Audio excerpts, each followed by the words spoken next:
Hello again, everyone. So what are we learning today?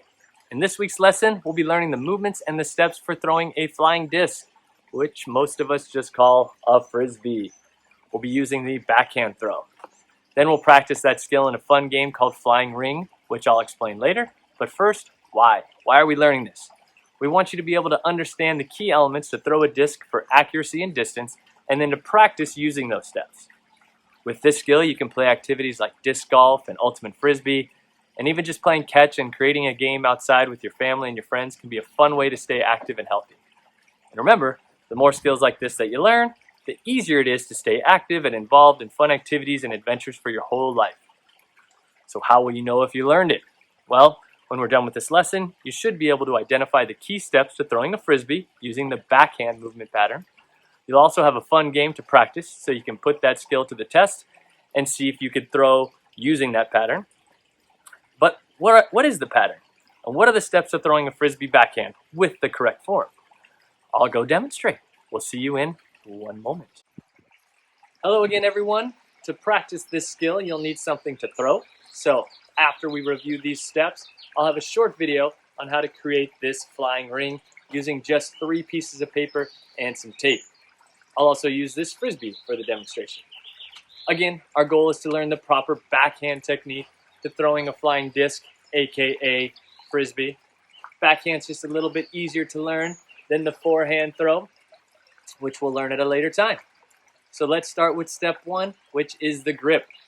For the grip, you want to make sure you put your thumb on the top and then curl your other fingers underneath and have kind of a firm grip. Some people prefer to put that pointer finger, that index finger, along the edge or the rim. If we were using the flying ring, thumb goes over the top, other fingers curled underneath, or if you want to use your pointer or index finger. Step 2 is to put your throwing side to the target. Now this is different from the overhand throw where we point our non-throwing side to the target. So step 2, get your throwing side to the target. So I'm throwing with my right hand, so my right shoulder is towards my target. Step 3 is I'm going to point my elbow at the target. Okay, this does a couple of things. It helps remind you to hold your disc parallel to the ground, so it's flat to the ground. Okay, and it also reminds you to have your arm across your body. Step 4 is to step towards the target with your front foot or your throwing side foot. And again, this is different than the overhand or underhand throw where we step with the opposite foot. All right, so we're gonna step with the same side. And then step 5 is actually happening during step 4, and you're gonna extend your arm and flick or snap your wrist as you release while you're pointing to the target.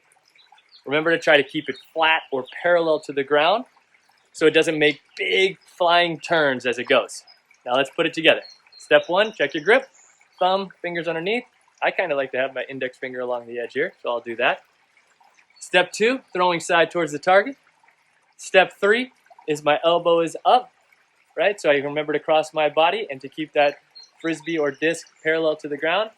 And then step 4 is step, and at the same time we are extending our arm and flicking or snapping the wrist. All right, grip, side, elbow, step, extend, flick. Now we'll try it with the flying ring. Grip. This one I think I like to just have my fingers curled underneath. I like my index finger there. You'll feel it out. Step 2, side of the target. Elbow up. We're going to step, extend, and flick. All right. Now that we know the steps, we're going to review our game and learn how to create our flying ring so that everyone can play. See you soon. Now to practice our skill in a fun activity we call flying ring. The goal of the game is to ring our targets in the fastest time possible. For materials, you'll need 1 towel or something safe to jump over. You'll need 3 canned foods as targets. You'll need a stopwatch like one on a phone. And finally, you'll need a flying paper ring, which I'll show you how to create right now.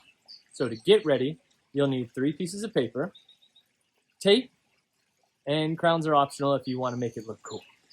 So let's watch and see how to create that flying ring.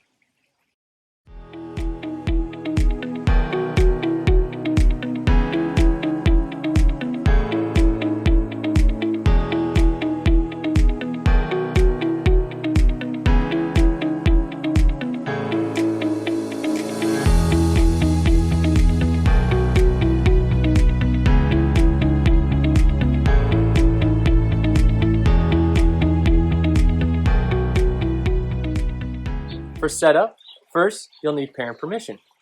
Then you'll roll up a towel to mark your throwing line. Then you'll place a can about 4 feet away, and you could feel free to change that distance based on your space and your skill level. Then you'll place a second can a foot or two further, and then a third can a foot or two further again. If you don't have the cans handy, you could use a water bottle that you just back up. Then you'll have your flying paper ring ready to shoot or to throw from behind the towel.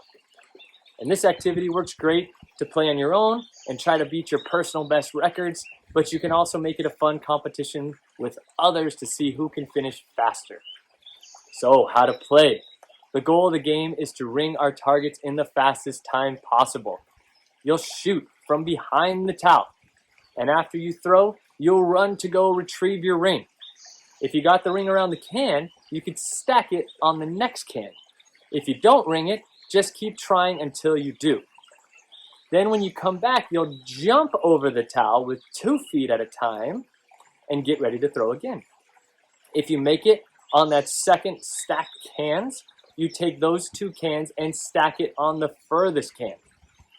Now once you ring the furthest cans, you can stop the stopwatch. And you can keep trying to see if you can beat your time after that. Or if you have someone to play with, they can have a turn and try to beat your time. And if you don't have a stopwatch, you can just count how many throws and see who can finish in the least amount of throws. Also, if you want to change it up a little bit or you don't have time to make that paper ring, you can just try throwing a hat instead. Just remember, while throwing, think through those steps of the correct form of the backhand, flying disc, or frisbee throw. Now we'll demonstrate a quick game. Okay, we're ready to play flying ring. Let's see how fast I can finish. Get my stopwatch ready, and start. Got it! Yeah!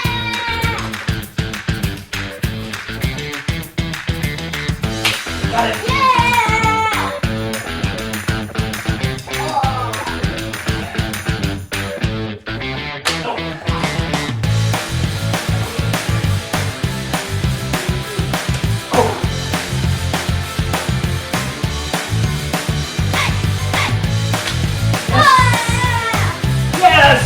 All right, stop.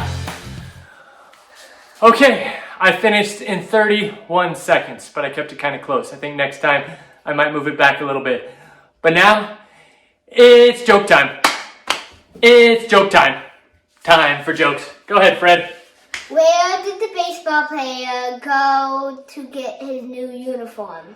Where do the baseball players go to get their new uniforms? I don't know. Where? New Jersey. New Jersey! All right, guys. Have fun with the game. We'll see you next time. Bye!